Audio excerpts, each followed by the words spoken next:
Hello to all CENIMASTER lovers. Hope you enjoy watching. Let's get started. At the beginning of our movie, we meet Ed, who is going on a trip with his wife Nancy and their daughter Cassidy. The three of them are in a boat near the shore. Ed is teaching his daughter how to swim. Then the girl tells him that there is something in the water and asks him to stop hitting her, but he tells her that he didn't come near her. Then he also feels that there is something wrong under there, so he decides to take her, and they quickly return to the boat. When Nancy hears his voice shaking, she runs to help them. They both get onto the boat and she is able to hold on to her daughter, but Ed is pulled down suddenly and is attacked. However, he comes up to the surface of the water, screaming in pain and trying to swim quickly to the boat, but unfortunately, he is unable to reach it because there is a shark under there that bites his leg. All this while Nancy is holding her daughter and calling for her husband, who disappears again and comes up to the surface of the water for the last time before he dies. This terrifying scene affects Cassidy and traumatizes her psychologically, causing her to have nightmares until she grows up.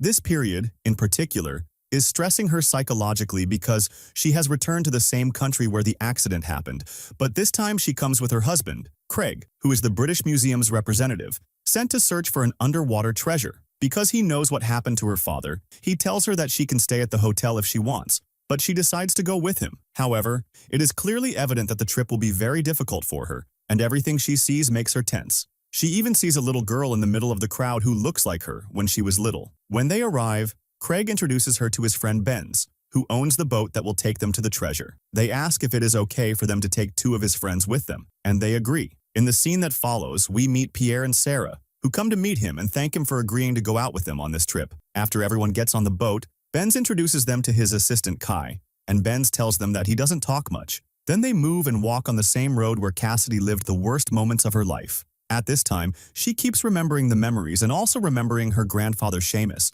who at that time was talking to a group of students and telling them about his trip to the Galapagos Islands when he was amazed by the strange shape of the plants there. Luckily, the captain was next to him when he started to reach his hand toward one of the plants. The captain caught him before he touched it and told him that it was a deadly type of plant. He uses this story to convey to the youth that they must always be careful, even if it is not necessary, because this will definitely save their lives. After that, he finds his granddaughter standing in front of the waves, between them the class, and he goes to talk to his granddaughter. When she tells him about the nightmares she dreams of, and that she sees Seamus's hand, he hugs her and tells her that he doesn't know how to ease her pain. When we return to the present, they hear on the radio a journalist warning the boats that many accidents have happened in this area before, and recently a ship sank, and there were contraband on it. However, Benz does not pay much attention to this news, and even the passengers with him do not hear it. At that time, there is a man close to them named Jordan in his boat, and someone warns him and tells him that there is another boat close to them.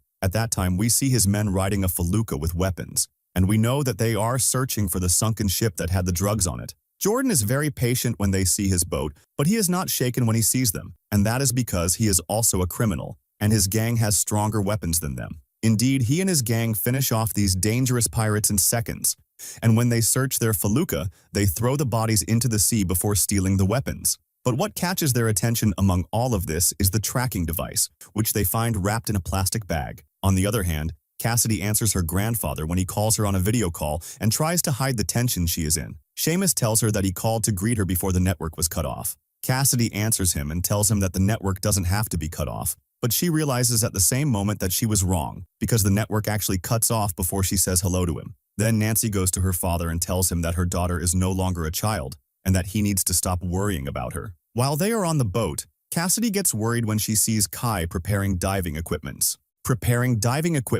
and says that she didn't agree to this and didn't know that these things existed in the first place. Benz begins to explain to her that he brought this cage for the divers who go out with him and who like to go down from time to time, but he does not intend to use it this time. Cassidy gets embarrassed and apologizes for her reaction. We know here that she doesn't want to stay in the hotel because her grandfather taught her to always face her fears and never let the shock control her. Now, this cage incident proves that she still hasn't resolved her shock yet. That she will dive with him. When he hears this, he is very happy with the decision. At that moment, Jordan and his men realize they have reached the point indicated by the tracking device. According to their calculations, there are 80 kilos of drugs in the water below, and they are waiting for someone to retrieve them. Meanwhile, Cassidy is preparing to be attacked, and wonders that Benz won't dive with them. He explains to her that he has done this several times before, and keeps watching from above. With that, Benz and Kai stay on the boat, while the others dive. They reach an area with a wrecked ship and gold mines inside, and they start collecting everything they find.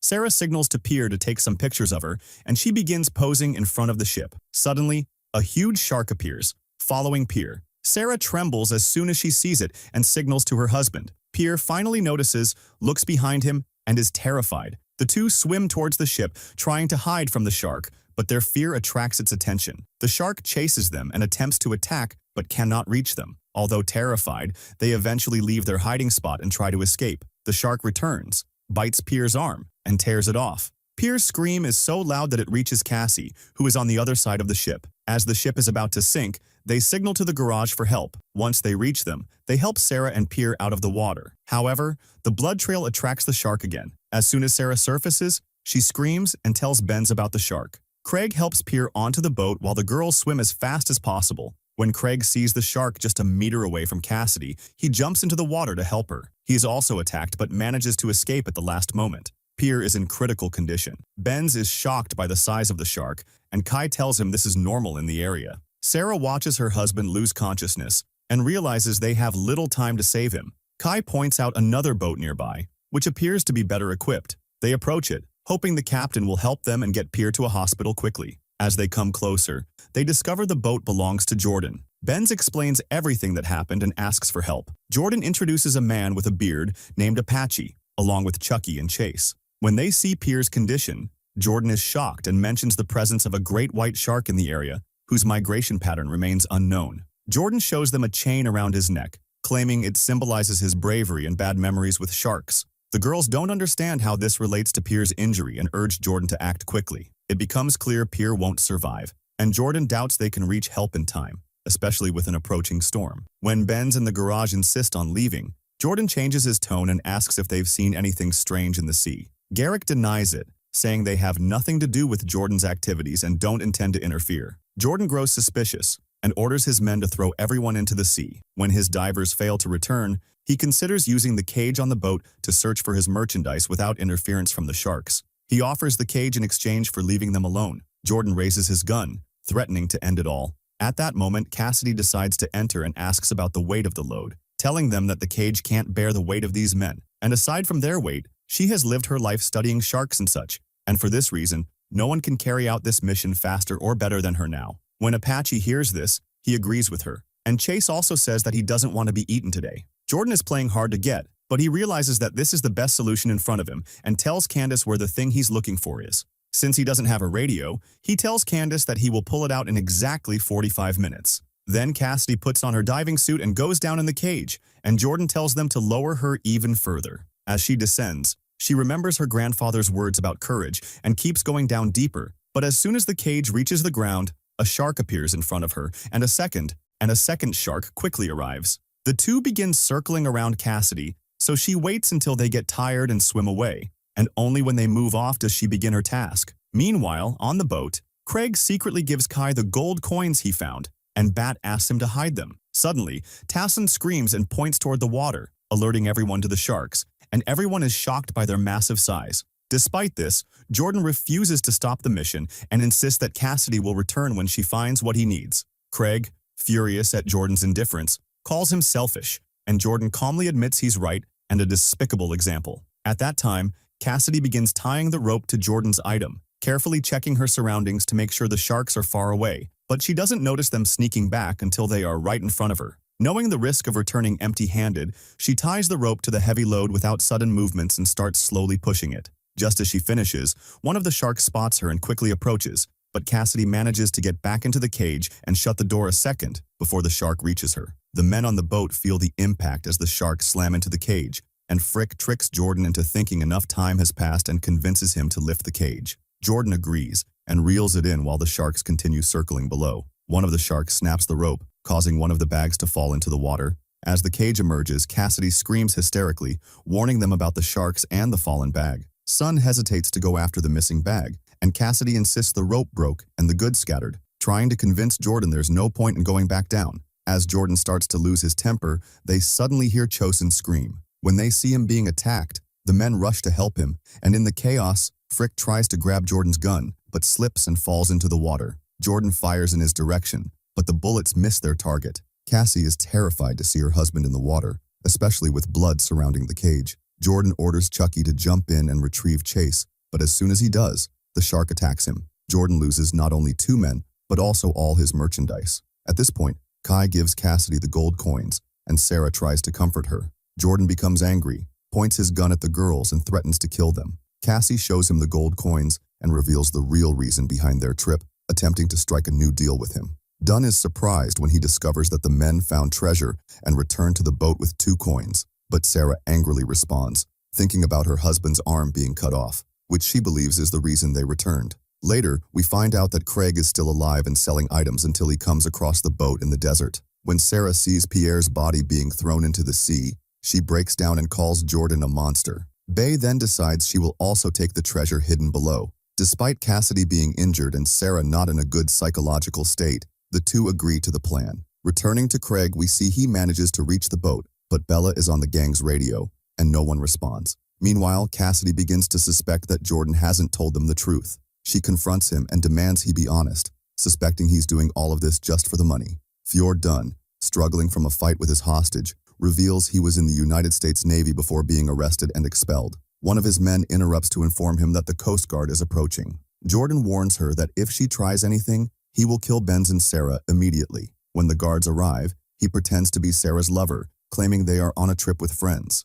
However, when the guards notice the 2 boats tied together and Cassidy's distressed expression, they ask to see Jordan's papers. Jordan says he'll retrieve them, but as soon as he leaves, his men emerge with weapons and attack the guards. In the chaos, Benz finds Kai injured. The fight leads to a massive explosion, killing all the guards. Despite the devastation, Jordan remains unfazed. Kai regains consciousness and urges them to hurry and find the treasure. Elsewhere, Craig sits in a felucca and finds a weapon. Meanwhile, Sarah struggles emotionally, but is encouraged to calm down and ignore Jordan. Once ready, Sarah and Cassidy dive into the water, this time without the cage. Benz tries to save Casey, but Jordan interrupts, declaring that once the women return with the treasure, he will kill everyone on the boat to leave no witnesses. Benz tries to stop him, but Jordan shoots him, wounding his shoulder. Cassidy and Sarah resurface after distancing themselves from the boat.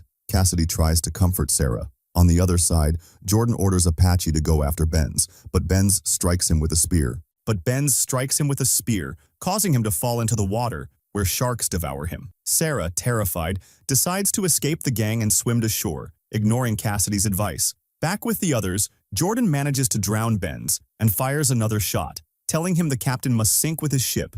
Meanwhile, a shark approaches the women. Cassidy screams for Sarah to stop moving, but Sarah, overwhelmed with sadness and losing control, panics and attracts the shark. Ultimately, the shark devours Sarah as Cassidy watches helplessly from afar. Determined not to make the same mistake, Cassidy wraps a scarf around herself and suddenly faces the shark. In that moment, she recalls Seamus's words, which give her the strength to face the shark. Miraculously, the shark moves past her, brushing against her like a pet. After this harrowing experience, Cassidy returns to the boat and tells Jordan to retrieve the treasure himself since he's so desperate for it. She cleans herself up, ignoring what he's done to Casey. Jordan tries to change the subject, claiming the boat will soon catch fire. At this point, Craig sneaks onto the boat and calmly opens it. He confronts the last of Jordan's men, and after a brief fight, kills him. Meanwhile, Jordan and Cassidy fight until Jordan decides to kill her. At that moment, Craig intervenes and throws his weapon. Jordan doubts Craig will actually shoot him and attacks, taking the gun away. Cassidy seizes Jordan's gun